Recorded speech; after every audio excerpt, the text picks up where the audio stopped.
Agen Dea ini menggelapkan 9 juta dolar dari bandar narkoba menggunakan rekening rahasia Dea, dan pada Maret 2017, ia menikmati masa pensiun dini. Agen bernama Jose Irizarry ini menggunakan operasi rahasia sebagai kedok. Program itu mengizinkan agen menyamar sebagai pencuci uang untuk memindahkan dana bagi bandar demi melacak jaringan narkoba. Sebagai pemain kunci, ia menangani jutaan dolar. Alih-alih melacaknya, ia justru mengalihkan uang itu ke kantong pribadinya. Setelah ketahuan, tidak ada orang lain yang didakwa. Hakim menyatakan dalam vonisnya bahwa dia bukanlah satu-satunya. Tapi pengadilan jelas tahu pelakunya bukan hanya dia. Awalnya, Irizarry adalah kandidat ideal untuk tugas berisiko tinggi.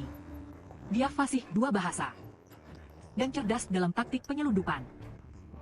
Saat di Departemen Kepolisian, ia dikenal oleh aparat federal dan penerbangan. Setelah bergabung dengan Dea, ia ditempatkan di Miami untuk menangani kasus pencucian uang narkoba. Dia cerdik, pandai meniru pola pikir penjahat, sehingga cepat mendapatkan kepercayaan. Ia memiliki akses ke rekening rahasia dan kekuasaan untuk bertindak mandiri. Tapi masalah sudah ada sejak awal.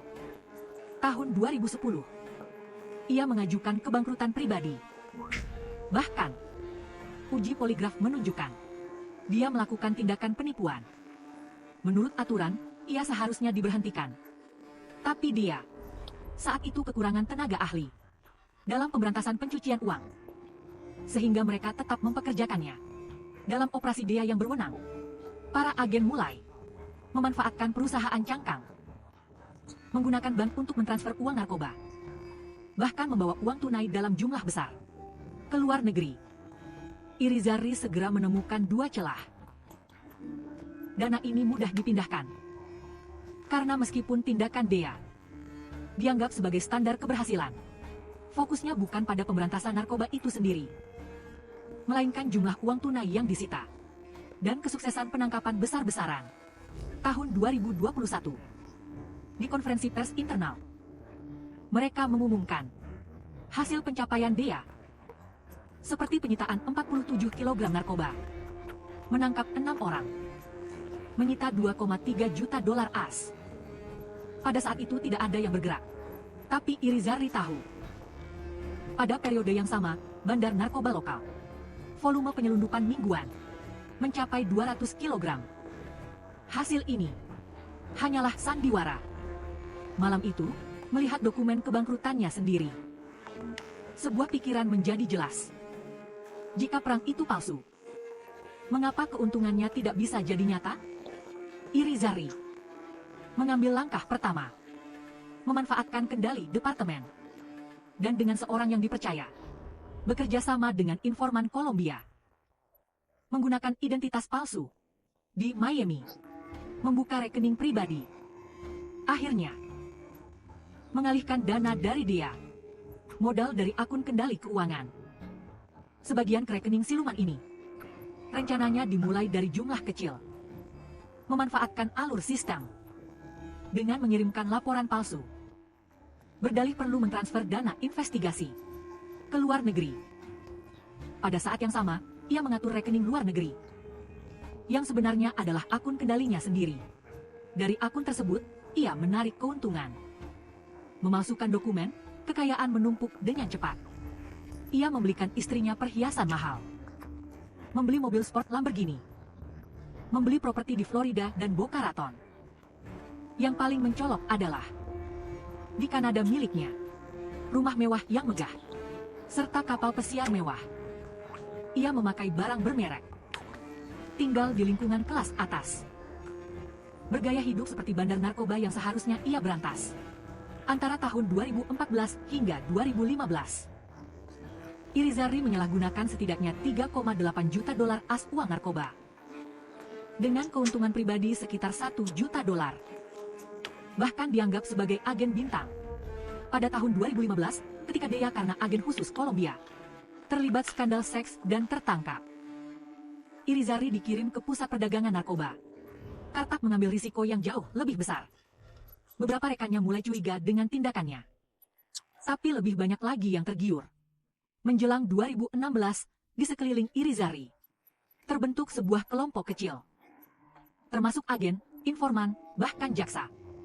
Mereka mengubah pekerjaan tersebut menjadi perjalanan pesta global. Mereka memilih lokasi tugas hanya berdasarkan keinginan untuk bersenang-senang. Barcelona saat liburan, Paris saat ada pertandingan Real Madrid, atau ke Tiongkok. Di Kolombia, Irizarry menggunakan dana narkoba untuk menyewa kapal pesiar guna mengadakan pesta. Minuman keras tersedia sepuasnya, serta para wanita dan pria penghibur.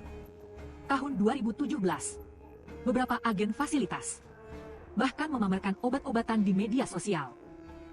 Berbagi foto-foto yang tidak pantas. Perilaku seperti ini hampir menjadi rahasia umum. Tapi rahasia bersama ini membuat kebanyakan orang bungkam. Satu-satunya yang merasa gelisah adalah informan utama Irizarry, Mario. Dia membantu mentransfer dana dan mengejar keuntungan. Melihat Irizarry semakin menjadi-jadi, dia mulai menyadari risikonya. Tahun 2018, Mario diam-diam menghubungi jaksa federal dan menyerahkan banyak bukti. Investigasi rahasia pun dimulai. Irizarry tampaknya mulai sadar. Pada tahun 2018, dia mengajukan pengunduran diri dan pindah ke Puerto Rico. Namun dia tidak tahu, Mario telah membelot.